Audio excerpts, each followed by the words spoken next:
चलिए जानते हैं आज देश और दुनिया की सिलेक्टेड काम की और महत्वपूर्ण 25 बड़ी खबरों को फटाफट अंदाज में। पर अभी तक आपने इस वीडियो को लाइक नहीं किया है तो लाइक कर दें और इस चैनल को सब्सक्राइब कर दें।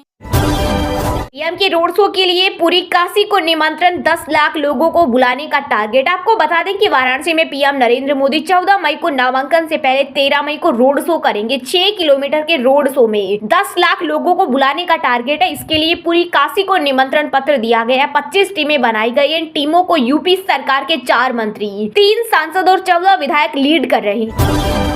आडवाणी, मुरली मनोहर, शिवराज की खत्म कर दी राजनीति। जेल से रिहा होते ही भाजपा पर बरसे दिल्ली सीएम अरविंद केजरीवाल का। तीसरी बार सरकार बनने पर अगला नंबर उत्तर प्रदेश के मुख्यमंत्री योगी आदित्यनाथ का होगा। उनकी भी राजनीति खत्म कर दी जाएगी। लोकसभा चुनाव के चौथे चरण की वोटिंग के लिए थमा चुनाव प्रचार। 10 राज्यों और केंद्र शासित प्रदेशों की 94 सीटों पर 13 मई को यानी कल होगा मतदान। आंध्र प्रदेश की सभी सीटों के साथ 18 राज्यों में खत्म हो जाएगा चुनाव का सिलसिला। मैं 140 करोड़ लोगों से भीख मांगने आया हूं, मेरे देश को बचा लो। मंच से बीजेपी पर गरजे दिल्ली के सीएम अरविंद केजरीवाल। कहा, हमें मिलकर देश को तानाशाही से बचाना है। इसके खिलाफ पूरी ताकत से लड़ूंगा। मुझे देश के 140 करोड़ लोगों का समर्थन चाहिए। केजरीवाल बोले, मर जाऊंगा लेकिन बीजेपी के सामने नहीं झुकूंगा। ब्रजभूषण बोला, आरोप साबित हुए तो फांसी पर लटक जाऊंगा। अब कोर्ट को सबूत देने का समय आ गया। पहलवानों के यौन शोषण मामले में ब्रजभूषण पर तय हुए आरोप। दिल्ली कोर्ट बोला, 5 शिकायतों में इनके खिलाफ पर्याप्त सबूत। प्रधानमंत्री नरेंद्र मोदी ही देश का नेतृत्व करते रहेंगे, इसमें कोई कंफ्यूजन नहीं। केजरीवाल के बयान पर केंद्रीय गृह मंत्री अमित शाह ने किया पलटवार। कहा, अरविंद केजरीवाल एंड कंपनी और पूरे इंडिया अलायंस को कहना चाहता हूं कि मोदी जी 75 साल के हो जाएं, इससे आपको आनंदित होने की जरूरत नहीं।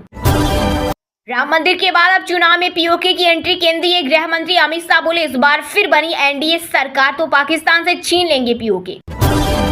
सालों में कैंसर कारक केमिकल पर सरकार हुई सख्त। निर्यातकों को अब सप्लाई चेन के किसी भी फेज में ईटीओ का पता लगने पर मूल कारण का विश्लेषण करना होगा और भविष्य में इसके दोहराव से बचने के लिए उचित निवारण नियंत्रण उपाय लागू करने होंगे।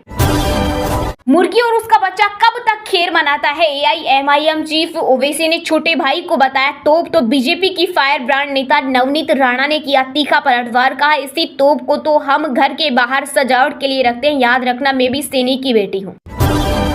इस हफ्ते सोने चांदी के दामों में तेजी देखने को मिली। India bullion and jewellers association के अनुसार सराफा बाजार में इस हफ्ते सोना फिर 73,000 रुपए के पार निकला। वहीं इस दौरान चांदी भी 3,250 रुपए हुई महंगी। राष्ट्रीय राजधानी दिल्ली में धूल भरी आंधी से 2 लोगों की मौत और 23 घायल। 9 फ्लाइट्स की गई डाइवर्ट। वहीं यूपी, राजस्थान समेत 23 राज्यों में बारिश और बिजली गिरने का अलर्ट। मौसम विभाग ने दी चेतावनी। दिल्ली कैपिटल्स को लगा तगड़ा झटका। राजस्थान रॉयल्स के खिलाफ मैच में दिल्ली कैपिटल्स के स्लो ओवर रेट के लिए ऋषभ पंत को एक मैच के लिए निलंबित किया गया। वहीं उन पर 30 लाख रुपए का जुर्माना भी लगाया गया। कांग्रेस हिंदू विरोधी पार्टियों से आपकी चमड़ी का रंग पसंद नहीं। ओडिशा में चुनावी रैली के दौरान बोले पीएम मोदी। कहा, इस बार संसद में विपक्ष नहीं बन पाएगी कांग्रेस। 50 सीटों से नीचे सिमट जाएगी पार्टी। जबकि भारत ने एनडीए को 400 पार पहुंचाने का मन बना लिया है। इस बार नरेंद्र मोदी को नहीं बनने देंगे पीएम। पटना में कांग्रेस अध्यक्ष मल्लिकार्जुन खड़गे ने किया बड़ा दावा। बोले, हिंदू मुस्लिम को बांट रही बीजेपी। मोदी जी बात गरीबों की करते हैं पर काम सिर्फ अमीरों के लिए करते हैं। पीएम मोदी ने शरद पवार को साथ आने का दिया ऑफर। वहीं एनसीपी सुप्रीमो ने दिया जवाब। कहा, नेहरू और गांधी विचारधारा को कभी नहीं छोड़ेंगे और मुस्लिम विरोधी रुख अपनाने वालों से हाथ नहीं मिलाएंगे। भारत के star javelin throw Neeraj Chopra 0.0 metre से दोहा डायमंड लीग जीतने से चुके। वह पहले स्थान पर रहने वाले चेक गणराज्य के याकूब वाल्डेक से केवल 2 सेंटीमीटर पीछे थे, जिनका बेस्ट थ्रो 88.38 मीटर का बीजेपी अगर गलती से भी जीत गई तो संविधान और आरक्षण हो जाएगा खत्म। यूपी के कन्नौज में बोले आप नेता संजय सिंह। कहा, ये लोग स्कूल अस्पताल नहीं बल्कि शमशान देने वाले हैं। इन्होंने अरविंद केजरीवाल, मनीष सिसोदिया, सत्येंद्र जैन और मुझको जेल में डाल दिया। सारी जिंदगी जेल में डाल दिया, लेकिन हम देश के लिए लड़ते रहेंगे। गरीबों में बांटा जाएगा भ्रष्टाचारियों का पैसा। लोकसभा चुनाव के बीच पीएम मोदी ने फिर की एक और गुगली। बोले, भ्रष्टाचारियों से पैसा छीनकर लोगों में बांटने पर कर रहे विचार। हमारी एजेंसियों ने 1.25 लाख करोड़ जब्त किया। आने वाले वक्त में इसे गरीबों तक पहुंचाने की होगी व्यवस्था। राम मंदिर का होगा शुद्धिकरण। महाराष्ट्र कांग्रेस अध्यक्ष नाना पटोले बोले, इंडी गठबंधन की सरकार आने के बाद हम राम मंदिर का शुद्धिकरण करेंगे। शंकराचार्य राम मंदिर के प्राण प्रतिष्ठा का विरोध कर रहे थे, लेकिन भाजपा सरकार ने नहीं सुनी, जिसके चलते अब चारों शंकराचार्य राम मंदिर का शुद्धिकरण करेंगे। वाराणसी में मोदी के रोड शो से पहले हुआ ड्रोन शो। दशाश्वमेध घाट पर एक साथ उड़े 1000 ड्रोन। इस दौरान वंदे भारत से लेकर विश्वनाथ कॉरिडोर का दिखा नजारा। इस शो को देखने के लिए 88 घाटों पर करीब 2.5 लाख लोग पहुंचे। ये शो लगातार 4 दिनों तक होगा। नकली शिवसेना मुझे जिंदा गाड़ना चाहती है, महाराष्ट्र की चुनावी रैली में बोले पीएम मोदी। कहा ये लोग कह रहे हैं कि मोदी की कब्र खुदेगी, तुष्टीकरण के लिए ये भाषा बोल रही हैं, ये सपने दिख रही हैं कि मोदी को जमीन में गाड़ देंगे। इनकी सियासी जमीन खिसक चुकी है। इनको पता नहीं है कि देश की माताएं बहनें मोदी की रक्षा करेंगी। कन्नौज में राहुल गांधी और अखिलेश यादव ने की संयुक्त रैली। इस दौरान सपा प्रमुख ने कहा भाजपा की हार में केवल 4 चरण और 4 कदम बाकी। इस चुनाव में इनका पूरा बैलेंस बिगाड़ दो। वहीं राहुल गांधी बोले इंडी गठबंधन के कार्यकर्ता शेर हैं। यूपी में बीजेपी की सबसे बड़ी हार होने जा रही है। मुंबई इंडियंस के बाद अब पंजाब भी आईपीएल से हुई बाहर। वहीं रॉयल चैलेंजर्स बेंगलुरु की प्ले ऑफ की उम्मीदें बरकरार। दिल्ली कैपिटल्स से होगा अगला मैच।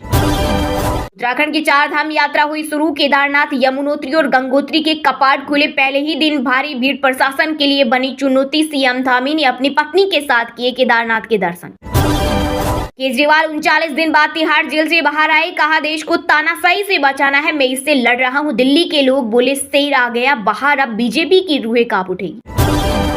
हमारा एहसान न भूले मालदीव, पड़ोसी मुल्क ने बढ़ाया दोस्ती का हाथ तो विदेश मंत्री एस जयशंकर ने दिया 2 टूक जवाब। कहा हमारे देश की परियोजनाओं ने मालदीव के लोगों के जीवन को लाभान्वित किया है।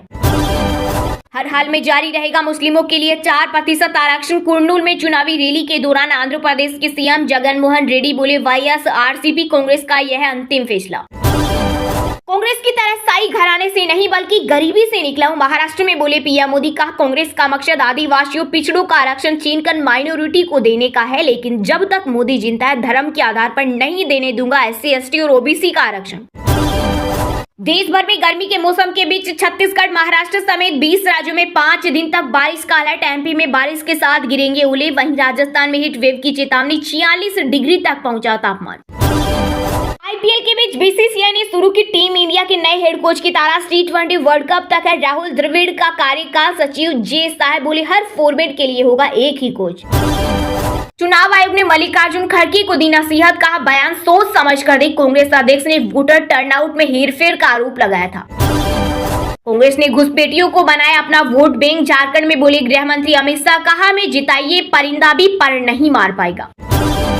राष्ट्रपति भवन के दरबार हॉल में राष्ट्रपति द्रौपदी मुर्मू ने 2 पद्म विभूषण, 9 पद्म भूषण और 56 पद्मश्री पुरस्कार किए प्रदान। इस मौके पर पीएम मोदी, गृह मंत्री अमित शाह और पुरस्कार विजेताओं के परिजन भी हुए शामिल। पूरी दुनिया में मचने वाली उथल पुथल, इसलिए भारत में स्थिर नेतृत्व जरूरी। वैश्विक हालत पर बोले विदेश मंत्री एस जयशंकर। ये लोग पाकिस्तान परस्त मणिशंकर अय्यर और ओवैसी के बयान पर भड़के। बीजेपी नेता गिरिराज सिंह बोले पाकिस्तान के पास परमाणु बम है तो क्या हुआ, भारत छुरछुरी पटाखे लेकर बैठा है क्या। पाकिस्तान ने अगर थोड़ी सी भी कोई हरकत करने की कोशिश की तो भूगोल नहीं पता चलेगा पाकिस्तान का। टाटा मोटर्स का सालाना मुनाफा 1000% बढ़ा। कंपनी का भारतीय कारोबार कर्ज मुफ्त 6 रुपए प्रति शेयर के लाभांश का ऐलान।